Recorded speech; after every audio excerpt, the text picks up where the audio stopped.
për pak, po ndërkohë Eni doja të të pyesja, në sektorin privat apo në atë publik, ku ndjen më të sigurt punojësit? E referoj të bëj këtë pyetje për ato që ke kontaktet e tua apo edhe ata që kanë kërkuar ndihmë në zyrën tënde për të punësuar. Është më i sigurt shteti apo privati? Nëse do mendimin tim, jo më larg se sot, unë kisha një zotëri që është auditues, dhe po diskutonin për një punësim për kalimin e tij nga shteti në privat. Dhe ajo që unë vëre në këto situata, pra kur punonjës të shtetit kërkojnë të kalojnë në sektorin privat, është ajo frika nëse ata do qëndrojnë, do ta kenë atë sigurin që do t'i mbajnë apo do të dinë ta bëjnë punën. Dhe gjithë kjo nis nga siguria në thonjza që ndjejnë në shtet. Diçka që unë i sugjerova zotërisë ishte që në privat njeriu është vetvetja, përballet me veten, përballet me profesionin, përballet me çka di. Dhe është shumë mirë të përballesh me veten në çdo moshë, po flasim, domethënë kalimi, dhe të marrësh atë që të takon dhe nuk je i varur nga askush. Se nëse ne pretendojmë që jemi të varur në privat, ne nuk jemi të varur në privat, sepse nëse nuk funksionon këtu, do të funksionon në një kompani tjetër, është si kudo, si dhe në shoqëri, ndërsa në shtet sigurisht ti je i varur.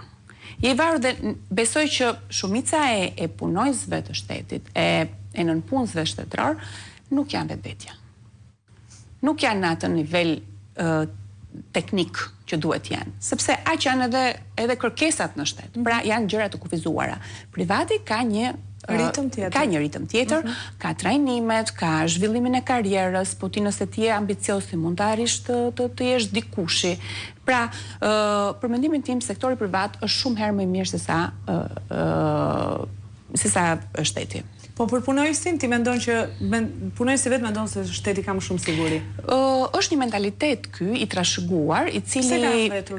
Bien, dhe Ana mund të na e thotë, dhe vetë prindrit, përgatisin fëmijët dhe i japin shkolla, apo i drejtojnë drejt shkollave që mund të punojnë në shtet. Dhe ai fëmijë nuk ka lidhje fare me shtetin, ai mund të jetë i hedhur, mund të jetë një shitës shumë i mirë, mund të jetë mund të kërkojë lekun. Dhe lekun në shtet atë pagën do marrësh, kurse në privat i ecën, ka ritëm tjetër. Kalon nga shitja, kalon në menaxhim, kalon në drejtorshitjesh. Pra, nëse është një person që e do lekun, qoftë edhe me profesion, ku don, inxhinier po themi. Në privat ti ke. A tregu i punës më shpejt se universitetet aktualisht në Shqipëri? Ka një ritëm tjetër? Patjetër. Unë mendoj që universitetet nuk janë në stagnacion. Domethënë, nuk është se kanë ndonjë zhvillim të caktuar. Pra ajo që bëjnë universitetet, unë kam marrë pjesë edhe në universitet në në orë të hapura në universitete, nuk është se japin ndonjë nuk janë udhëzues shumë të mirë. Pra atyre ju mungon ajo marrëveshja me privatin apo edhe me shtetin, që bëjnë këto praktikat mësimore studentët. Dhe nëse ti këta student nuk përballen në tregun e punës, po them, 1 muaj në vit, ata nuk do të bëhen kurrë të aftë. Dhe një universitet privat, për shembull, ka shumë më të thjeshtë për ta bërë se sa universitet shtetëror që, do duhet disa miratime të njës pasnjëshme nga ministrit për ta arritur këtu. Kurse një universitet privat ka shumë të kollajshme.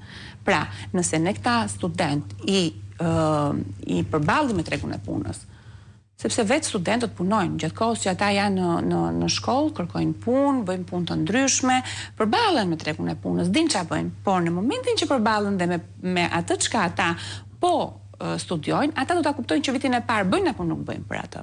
Për shembull, një person ose një student i cili do të vinë në Tiranë dhe do studiojë për teknologji informacioni.